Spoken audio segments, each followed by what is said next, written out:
Décorée de milliers de fleurs, l'abbaye du Val-Saint-Lambert s'était présentée dans un écrin féerique auprès des 8000 visiteurs venus admirer les montages floraux lors de Fleur Amour, le rendez-vous incontournable des passionnés de fleurs et qui est le premier festival en Wallonie après Bruges et Bilzen en Flandre.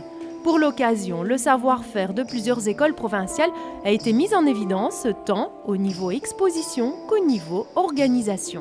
Nous voulions mettre en avant tout ce qui est force vive de la Wallonie. On a eu des hôtesses qui venaient d'une école de Huy, nous avons eu les métalliers de Huy, nous avons l'école de coiffure de Warem et bien évidemment mes fleuristes de l'Arrêt. Et je voulais absolument que les jeunes soient mis en évidence parce que nous avons vraiment des jeunes talents qu'il faut mettre en avant et qui méritent. Et ce type d'événement en fait draine un public assez large. On est fort au retour à la nature et donc tout ce qui est fleurs, jardins passionne énormément de monde. Paradoxalement, nous avons des Belges bien entendu, beaucoup de néerlandophones c'est certain, mais également des Anglais qui passent le channel, je veux dire, pour venir ici.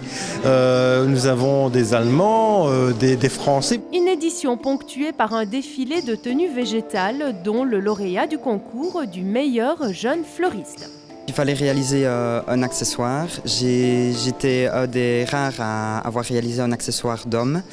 Donc j'ai reproduit le costume de Maléfique en version homme. J'ai tout recouvert d'écailles en feuilles de cobra que j'ai tracées puis découpées. Donc je les ai collées une par une.